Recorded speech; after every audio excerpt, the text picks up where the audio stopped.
الحمد لله نحمده ونستعينه ونستغفره ونعوذ بالله من شرور أنفسنا ومن سيئات أعمالنا من يهده الله فلا مضل له ومن يضلله فلا هادي له ونشهد أن لا إله إلا الله وحده لا شريك له ونشهد أن سيدنا ومولانا محمدا عبده ورسوله صلى الله تعالى عليه وعلى آله وأصحابه وسلم. أما بعد فأعوذ بالله من الشيطان الرجيم. بسم الله الرحمن الرحيم. الذين آمنوا وتطمئن قلوبهم بذكر الله ألا بذكر الله تطمئن القلوب. الذين آمنوا وعملوا الصالحات طوبى لهم وحسن مآب. كذلك أرسلناك في أمة قد خلت من قبلها لتتلو عليهم الذي أوحينا إليك وهم يكفرون بالرحمن. قل هو ربي لا إله إلا هو. قل هو ربي لا إله إلا هو عليه توكلت وإليه متاب. ولو أن قرآنا سيرت به الجبال أو قطعت به الأرض أو كلم به الموتى بل لله الأمر جميعا. أفلم ييأس الذين آمنوا أن لو يشاء الله لهدى الناس جميعا ولا يزال الذين كفروا تصيبهم بما صنعوا قارعة أو تحل قريبا من دارهم حتى يأتي وعد الله إن الله لا يخلف الميعاد.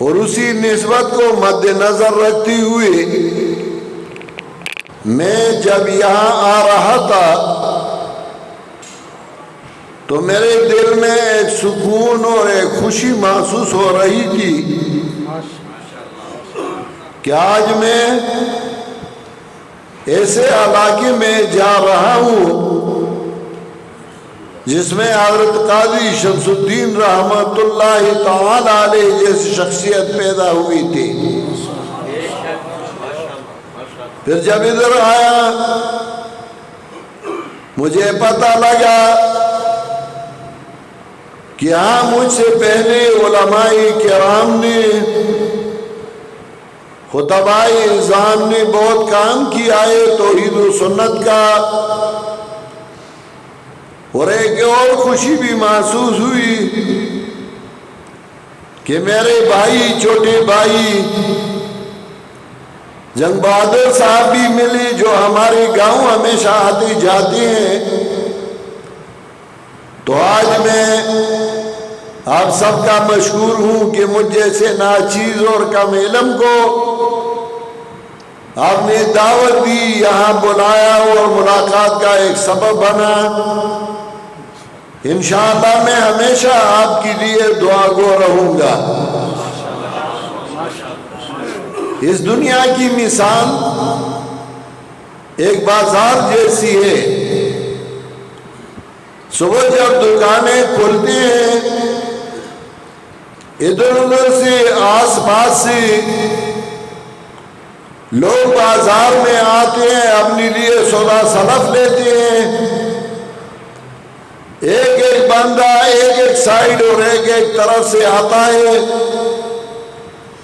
جب دوپہر کا وقت قریب آتا ہے تو بازار میں بڑی گرما گرمی اور چہل پہل ہوتی ہے، اور جب عصر اور شام کا ٹائم آتا ہے تو ایک ایک بندہ واپس اپنے گھر تشریف لے جاتے ہیں۔ آخر کار آدھی رات کو ایک ایسا وقت بھی آتا ہے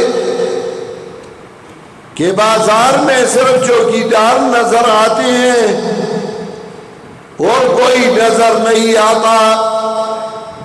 وہ بازار جس میں بڑی گرما گرمی ہوتی ہے پھر آخر کار اس میں کوئی بندہ نظر نہیں آتا۔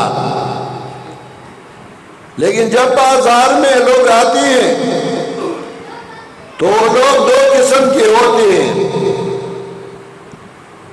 ایک وہ جس کے پاس اپنا سرمایہ ہو، پیسے ہو، دولت ہو، بازار میں آ کے یا جوا کھیلتا ہے یا شراب پیتا ہے یا نشے تماشے کرتے ہیں، اور دوسری قسم کے وہ لوگ ہوتے ہیں جو بازار میں آتے ہیں تو اپنے لیے یا اپنے گھر والی کے لیے یا بچوں کے لیے کوئی چائے چینی وغیرہ چیزیں لیتے ہیں۔ جب وہ پہلا بندہ اپنے گھر جاتا ہے اپنے سرمائے کو تباہ و برباد کر کے واپس گھر جاتے ہیں تو بڑا پشیمان اور اپنے اولاد اور اپنے عیال کے سامنے بڑا شرمندہ ہو کے جاتا ہے۔ اور جب دوسرا بندہ جس نے اپنے سرمائے سے چائے چینی وغیرہ لی وہ جب اپنے گھر جاتا ہے تو بڑی خوشی محسوس کرتا ہے، ان کے بچی بھی ان کو انتظار میں اور ان کو خوش آمدید کہتے ہیں اور بچے اس کو گلے لگاتے ہیں، کیونکہ پہلے بندے نے اپنے سرمایہ ضائع کر دیا، اور جو دوسرا بندہ ہے اس نے اپنے سرمایہ کو ضائع نہیں کیا بلکہ اپنے سرمایہ سے کچھ ایسی چیزیں خریدی جو ان کے کام آئے یا ان کے اولاد کے کام آئے یا ان کے گھر والی بیوی بچوں کے کام آئے۔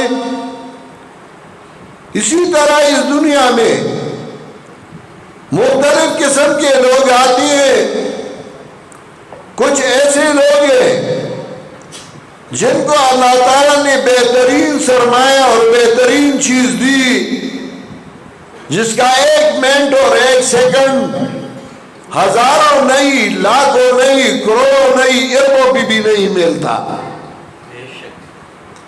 اور وہ کچھ لوگ ایسے ہیں جو اپنی عمر کو ضائع کر کے اس دنیا میں کسی چیز کو نہیں لیتے، نہ اللہ کی رضا اور اپنے فائدے کی کوئی چیز، اور اس کا عمر ضائع ہو جاتا ہے۔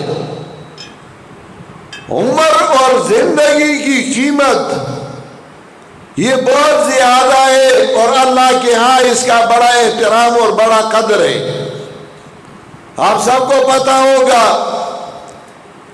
ایک بندہ بیمار ہے اور سخت بیمار ہے، لیکن جب وہ نماز پڑھتا ہے تو وہ جب دوپہر کا نماز پڑھتا ہے تو 4 رکعت فرض، عصر کا پڑھتا ہے تو 4 رکعت فرض، خواہ وہ کتنا بھی بیمار ہو۔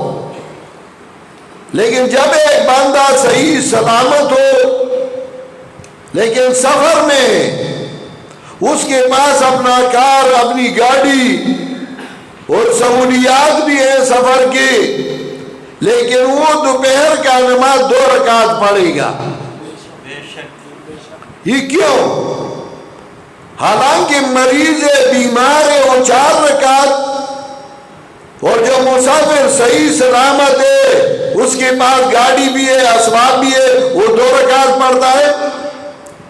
یہ صرف اسی وجہ سے کہ انسان کی عمر کی قیمت وہ بہت زیادہ ہے اللہ کے ہاں، اور اسی وجہ سے حدیث میں آتا ہے الکیس من دانا نفسہ وعمل لما بعد الموت،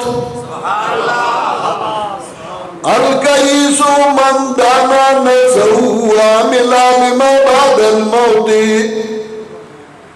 ہوشیار انسان ہوئے جس نے اپنے ساتھ حساب کتاب کیا، اپنے ساتھ حساب کتاب کیا کہ میں صبح اٹھا، میں نے دین کا کام کتنا کیا، میں نے بے دینی کا کام کتنا کیا، میں نے اللہ کے رضا کے لیے جو کچھ کیا، میں نے وہ کام بھی کی جو اللہ کی ناراضگی کے اسباب ہیں، اپنے ساتھ حساب کتاب کیا۔ الکیس من دانا نفسہ وعمل لما بعد الموت، ہوشیار انسان ہوئے جس نے اپنے ساتھ حساب کتاب کیا اور اس زندگی کے لیے عمل کیا جو موت کے بعد ہے۔ موت کے بعد بھی زندگی ہے، لیکن زندگی انسان کے 5 قسم کی ہے۔ روح کا تعلق بدن کے ساتھ شرح عقیل الطاہیہ نے لکھا ہے 5 قسم کا ہے۔ آپ کے علاقے میں مسائل زیادہ لوگ چھیڑتے ہیں، کچھ حیاتی ہے، کچھ مماتی ہے۔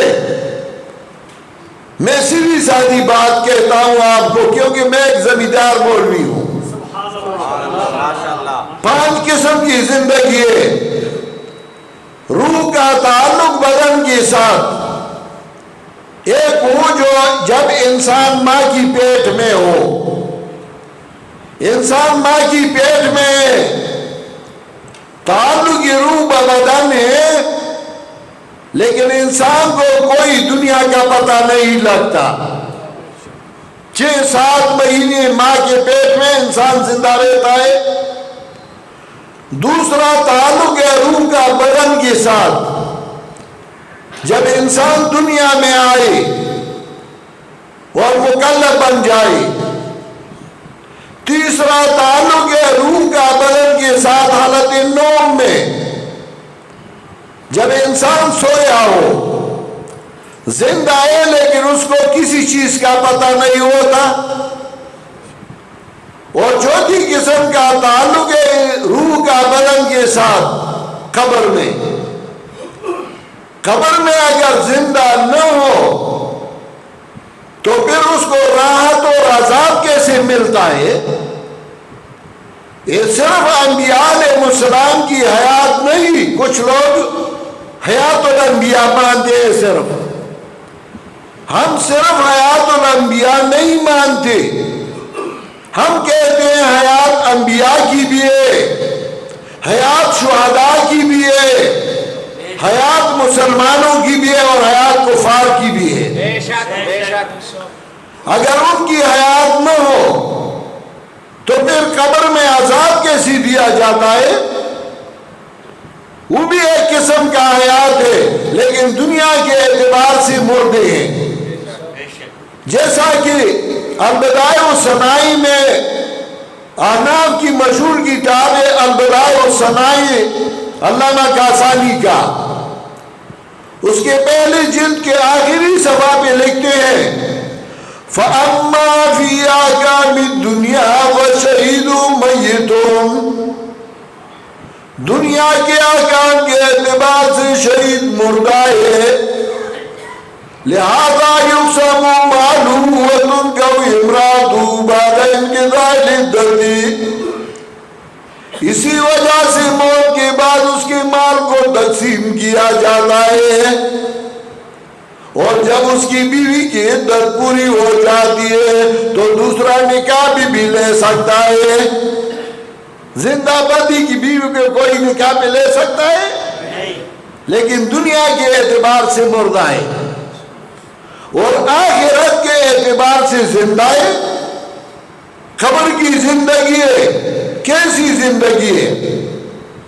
قرآن کریم میں اللہ نے فرمایا وَلَا تَقُولُوا لِمَنْ يُقْتَلُ فِي سَبِيلِ اللَّهِ أَمْوَاتٌ بَلْ أَحْيَاءٌ وَلَكِنْ لَا تَشْعُرُونَ، نہ کہو ان کو جو اللہ کے راستے میں شہید کی گئے مردے، بلکہ وہ زندے ہیں۔ اللہ نے فرمایا جو شہید کیے گئے، کچھ مولوی یاد پڑھتے ہیں لیکن اس کو سمجھتے نہیں، کہتے نہیں وہ زندے ہیں، ہم کہتے ہیں زندے لیکن قبر کی زندگی دنیاوی زندگی نہیں۔ آیت میں پہلے سوچے اللہ نے فرمایا لمن یقتلو، صرف مردے نہیں قتل کیے گئے ہیں، صرف مردہ تو ہی کہ اسے سانس نہیں کرتا ہے لیکن اس کا بدن صحیح سالم ہوتا ہے، لیکن جو قتل کیا جاتا ہے اس کا بدن بھی گولیوں سے چور چور ہوتا ہے اور سانس بھی نکلتا ہے۔ تو اللہ نے یقتلو تو کہا ہے آج کی ابتدا میں، تو اللہ نے فرمایا وَلَا تَقُولُوا لِمَنْ يُقْتَلُ فِي سَبِيلِ اللَّهِ أَمْوَاتٌ، جو اللہ کے راستے میں قتل کی گئی اس کو بس مردے نہ کہو، بل احیاء، بلکہ وہ زندے ہیں لیکن وَلَكِنْ لَا تَشْعُرُونَ، لیکن آپ کو شعور نہیں، آپ اس کی زندگی کو نہیں پہچان سکتے کہ ان کی کیسی زندگی ہے۔ لیکن اب سورہ نحل آیت نمبر 21 میں دیکھ لیں، ادھر اللہ نے فرمایا اموات غیر احیاء ولکن لا تشعرون، اموات مردے غیر احیاء زندے نہیں ہے، ولکن لا تشعرون لیکن تمہیں اس کی زندگی کا پتہ نہیں۔ ایک جگہ اللہ نے فرمایا زندے، دوسری جگہ فرمایا مردے، مطلب ہے کہ دنیا کے اعتبار سے مردے اور قبر کے اعتبار سے زندے۔ ایک جگہ فرمایا وَمَا يَشْعُرُونَ أَيَّانَ يُبْعَثُونَ، ان کو اپنی بعثت کا پتہ نہیں، ان کو پتہ اپنا نہیں۔ دوسری جگہ فرمایا وَلَكِنْ لَا تَشْعُرُونَ، لیکن تمہیں پتہ نہیں، نہ ان کو پتہ ہے میں تمہیں پتا ہے، تو اس میں چھیڑنے کی کیا ضرورت؟ دنیا کے اعتبار سے مردے اور آخرت کے اعتبار سے، برزخ کے اعتبار سے زندے، یہ تو جھگڑے کا مسئلہ ہے ہی نہیں۔ لوگوں نے اسے بڑا جھگڑا بنا دیا، کچھ کہتے ہیں زندے، کچھ کہتے ہیں مردے، کچھ حیاتی ہے، کچھ مماتی ہے۔ ہم کہتے ہیں اللہ نے جو کچھ کہا ہے وہ بالکل ٹھیک ہے۔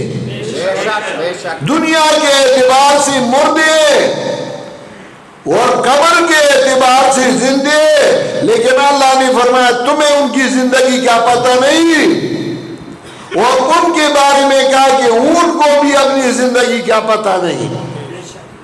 اور اگر تم کہتے ہو کہ نہیں اللہ نے احیاء کہا ہے زندے، تو سورہ آل عمران میں اللہ نے فرمایا یرزقون فرحین بما آتاہم اللہ من فضلہ، ان کو رزق بھی دیا جاتا ہے اور خوشی بھی محسوس کرتے ہیں ان نعمتوں کی وجہ سے جو اللہ تعالیٰ نے انہیں دی ہے۔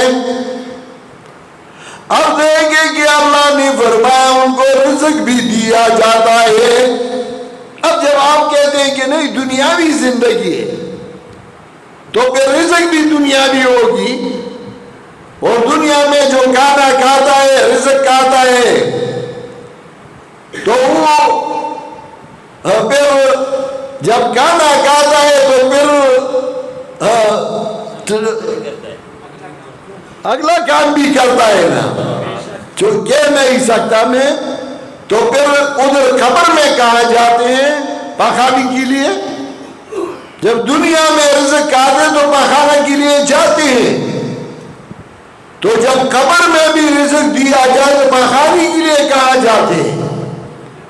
یا تو آپ یہ کہیں گے کہ رزق بھی اسی مکان کا ہے اور زندگی بھی اسی مکان کا ہے، ہمیں اس کا پتہ ہی نہیں۔ تو عرض یہ کر رہا تھا کہ اللہ تعالیٰ نے ہمیں ایک بہت قیمتی سرمایہ مفت دیا ہے، اور وہ قیمتی سرمایہ ہے زندگی، اور وہ قیمتی سرمایہ ہے عمر۔ جس نے اپنے عمر، اپنی زندگی کو صحیح کاموں پہ لگایا، قرآن کی خدمت پہ لگایا، دین کی خدمت پہ لگایا، اس کی مثال کو جیسا ہے جس نے بازار میں قیمتی چیز اپنے بچوں کے لیے لیا، اور جس نے اپنی عمر کو ضائع کر دیا، اس کی مثال وہ جیسی ہے جس نے بازار میں اپنا سرمایہ لے کے جواری کی جوا کھیلا یا کوئی اور غلط کام کی اور اپنا سرمایہ ضائع کر دیا۔ اللہ تعالیٰ نے جتنے انبیاء علیہ السلام مبعوث فرمائے، اسی لیے کہ آپ کو اللہ تعالیٰ نے جو زندگی بخشی، عمر بخشی، اس لیے کہ آپ اللہ کی رضا اور اللہ کی خوشنودی کی کام کریں۔ سورہ زاریات میں آیت نمبر 56 میں اللہ نے فرمایا، سورہ زاریات آیت نمبر 56، وَمَا خَلَقْتُ الْجِنَّ وَالْإِنسَ إِلَّا لِيَعْبُدُونَ، وَمَا خَلَقْتُ الْجِنَّ وَالْإِنسَ إِلَّا لِيَعْبُدُونَ، میں نے جن اور انسانوں کو نہیں پیدا کیا مگر اس لیے کہ میری عبادت کریں۔ عبادت 3 چیزوں سے مرکب ہے، جیسا کہ چارپائی 3 چیزوں سے مرکب ہے، چارپائی کے پیر، چارپائی کے بازو اور چارپائی میں رسی، یہ تینوں جب اکٹھے ہو جائیں اس کو چارپائی کہا جاتا ہے، ایک ایک کو چارپائی نہیں کہا جاتا۔ عبادت کی بھی 3 اجزاء، ایک اپنے معبود کے ساتھ محبت رکھنا، دوسرا اپنے معبود سے ڈرنا بغیر اسباب کی کہ میں دیکھ نہیں سکتا اور مجھے تکلیف بھی پہنچا سکتا ہے اور خیر بھی پہنچا سکتا ہے۔ تو المحبہ اور الخوف اور الرجوع، اللہ کے سے تما رکھنا. پیرانی پیر جیلانی عبد القادر رحمت اللہ علیہ، آپ نے تو نام سنا ہوگا، جس کو یہاں پنجاب میں 11ویں والا پیر کہتے ہیں. وہ 11ویں والا پیر بڑا اچھا عالم تھا. اس کی کتاب الفتح الربانی والفیض الرحمانی صفحہ 47 میں وہ لکھتے ہیں کہ الہ کون ہے؟ تو لکھتے ہیں کل ما تعتمد علیہ فهو الہک وَكُلُّ شَيْءٍ تَخَافُ مِنْهُ وَتَرْجُوهُ فَهُوَ إِلَٰهُكَ كُلُّ مَا تَعْتَمِدُ عَلَيْهِ فَهُوَ إِلَٰهُكَ. ہر چیز جس میں تمہارا اعتماد ہو وہ تمہارا الہ ہے، اور ہر وہ چیز جس سے تم بغیر اسباب کے ڈرتے ہو وہ تمہارا الہ ہے. قلبک لا یوافق لسانک، تمہارا دل تمہاری زبان کے ساتھ ایک جیسا نہیں. قل اللہ اکبر الف مرۃ بقلبک ومرۃ بلسانک، دل میں 1000 بار کہو اللہ اکبر، اللہ بہت بڑا ہے، اور زبان پہ 1 بار کہو. ہم تو زبان پہ کہتے ہیں لیکن دل میں یہ نہیں کہ اللہ بڑا ہے. اب جب اپنے علاقے میں اذان دیتے ہیں، آپ کا تو مجھے پتہ نہیں کہ آپ اذان کیسے دیتے ہیں. ہم جب اذان دیتے ہیں تو مؤذن پہلے 4 دفعہ کہتے ہیں اللہ اکبر اللہ اکبر اللہ اکبر اللہ اکبر. آپ بھی ایسا کہتے ہیں؟ پھر کہتے ہیں اشہد ان لا الہ الا اللہ 2 دفعہ. پھر کہتے ہیں اشہد ان محمد رسول اللہ 2 دفعہ. پھر کہتے ہیں حی علی الصلاۃ 2 دفعہ. پھر حی علی الفلاح 2 دفعہ، اور پھر 2 دفعہ اللہ اکبر اللہ اکبر. آخر میں کہتا ہے لا الہ الا اللہ. ہم آزان جب دیتے ہیں تو اس طریقے سے، آپ بھی اس طرح دیتے ہیں. لیکن مؤذن سے کبھی پوچھا ہے کہ اس کا معنی کیا ہے، اور یہ کیوں 4 دفعہ اللہ اکبر کہتے ہو؟ یہ 4 دفعہ اللہ اکبر اسی وجہ سے کہتا ہے کہ شرک کے 4 اقسام ہیں.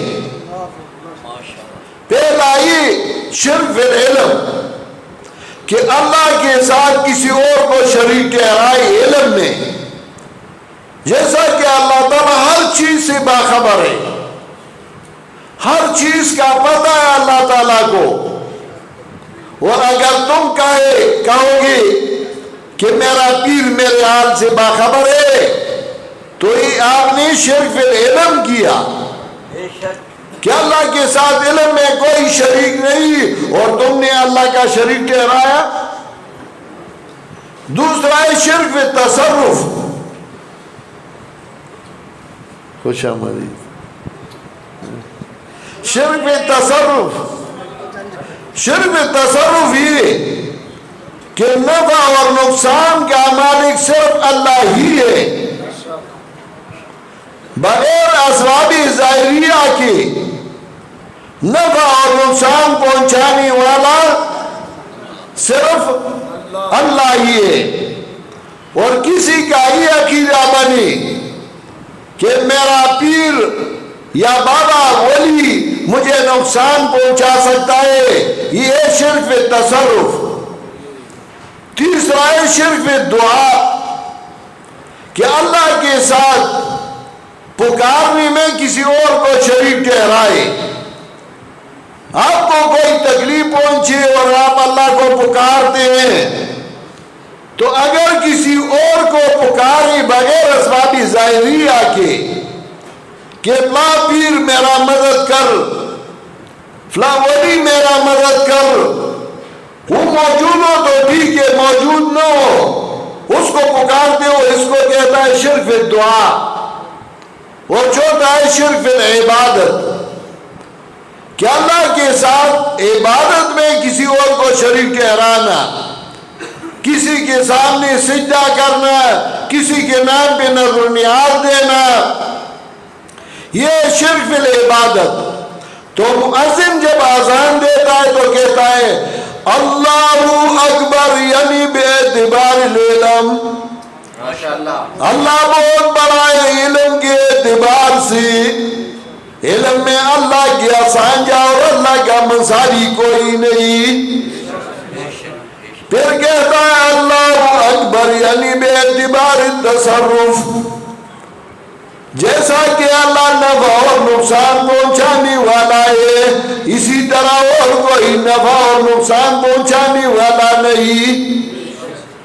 سورہ یونس اور سورہ انعام میں اللہ نے فرمایا وَإِن يَمْسَسْكَ اللَّهُ بِضُرٍّ فَلَا كَاشِفَ لَهُ إِلَّا هُوَ، اگر اللہ تعالیٰ تمہیں معمولی سی تکلیف پہنچائی، ضر نکرہ والا، یعنی معمولی سا تکلیف اللہ پہنچائی، فَلَا كَاشِفَ لَهُ إِلَّا هُوَ، لا نفی جن سے کوئی بھی اس کو دور کرنے والا نہیں اللہ کے بغیر۔ اور لوگ کہتے ہیں نہیں میں نے فلاں پیر کا دامن پکڑا ہے مجھے بچائے گا، میں فلاں پیر کا مرید ہوں مجھے بچائے گا، اللہ سے کوئی بچانے والا نہیں۔ حضرت یونس علیہ السلام پیغمبر ہے، کشتی میں بیٹھے ہیں اور اس کا بیٹا جو ہے وہ سوئمنگ کرتا ہے، تیراکی کرتا ہے۔ حضرت نوح علیہ السلام تو اپنے بیٹے کو پکارنے لگے یا بنی ارکب معنا ولا تکن مع الکافرین، اے میرے بیٹے آؤ میرے ساتھ کشتی میں بیٹھو، کافروں کے ساتھ نہ جاؤ۔ بیٹے نے کہا قال سآوی الی جبل یعصمنی من الماء، میں پہاڑ کو چڑھوں گا مجھے پانی سے بچائے گا۔ قال لا عاصم اليوم من امر اللہ الا من رحم، نوح علیہ السلام فرمانے لگے بیٹا آج کوئی بچانے والا نہیں اللہ کے بغیر، ہاں جس پہ اللہ رحم کرے۔ نوح علیہ السلام پیغمبر ہے لیکن اپنے بیٹے کو عذاب سے بچا نہیں سکتا۔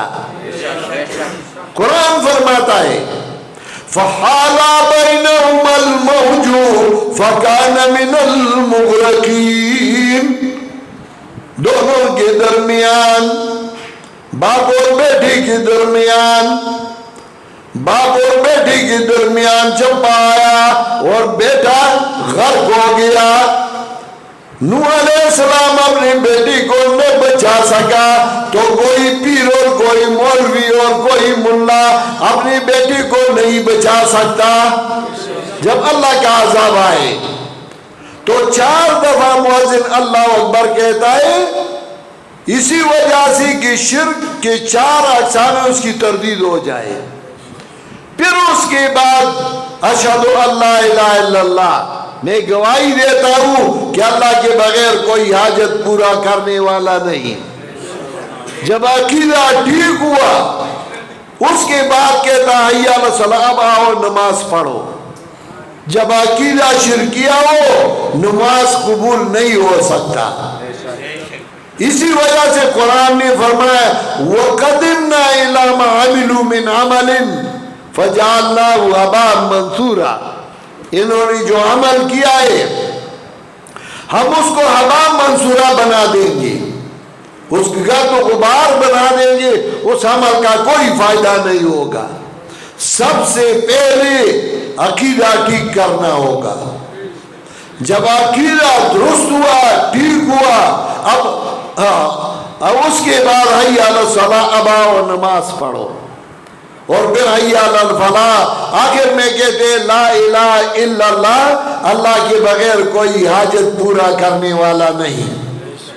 ہم اولیاء کرام کو مانتے ہیں، ہم اولیاء کرام کے خاکے پائیں، لیکن اولیاء کرام کو الوہیت کے صفات نہیں دیتے۔ مانتے ہیں اولیاء کو، ہم کہتے قبر پہ جاؤ ان کے لیے دعا اللہ سے مانگو، مغفرت کی دعا مانگو، لیکن یہ نہیں کہ آپ قبر پہ جاؤ اور ادھر پتھر اپنے اوپر ملتے رہو اور جھنڈے ملتے رہو کہ میرے حاجات پورا کرنے والے نہیں، وہ اپنا حاجت پورا نہیں کر سکتے۔ یہ ہے عقیدہ، اور عقیدے کی اصلاح کے لیے اس دور میں اللہ تعالیٰ نے ایک جماعت کو پیدا کیا، وہ جماعت کا نام ہے جماعت اشاعت توحید و سنت۔ وہ جماعت جو اللہ کی توحید کی اشاعت کرتا ہے، وہ جماعت جو پیغمبر پاک صلی اللہ علیہ وسلم کی سنت کی اشاعت کرتا ہے۔ کلمہ میں بھی ہم پڑھتے ہیں لا الہ الا اللہ محمد الرسول اللہ، دو اجزائے۔ پہلا جز ہے لا الہ الا اللہ اشاعت توحید، اور دوسرا ہے محمد الرسول اللہ و سنت۔ ہم کلمے کی تشریح کرتے ہیں اور ایسے انداز میں جیسے کہ قرآن کریم میں اللہ نے ذکر کیا، اسی وجہ سے اللہ نے فرمایا الا بذکر اللہ تطمئن القلوب۔ میں نے جن آیات کی تلاوت کی تھی اس میں بھی اللہ نے فرمایا الا بذکر اللہ تطمئن القلوب۔ خبردار، اللہ کی کتاب سے دلوں کو اطمینان پہنچتا ہے۔ اللہ کی کتاب کے ساتھ وابستہ رہو، اللہ کی کتاب والوں کے ساتھ وابستہ رہو، یہ تمہاری نجات کا ذریعہ بنے گا اور کامیابی کا ذریعہ بنے گا۔ میں تو آپ کا زیادہ وقت نہیں لینا چاہتا، کیونکہ ہمارے محترم اور ہماری جماعت کا فخر حضرت مولانا علامہ عصمت اللہ خان صاحب بھی تشریف لا چکے ہیں، اور آپ کی زبان بھی جانتے ہیں، تو پنجابی ہے، پنجابی ٹیٹ بولتے ہیں، تو انشاءاللہ اپنی زبان میں نے تو ان کے لیے تمہید رکھا، اور وہ انشاءاللہ اسی مسئلے کو وضاحت کے ساتھ آپ کے سامنے بیان فرمائے گا۔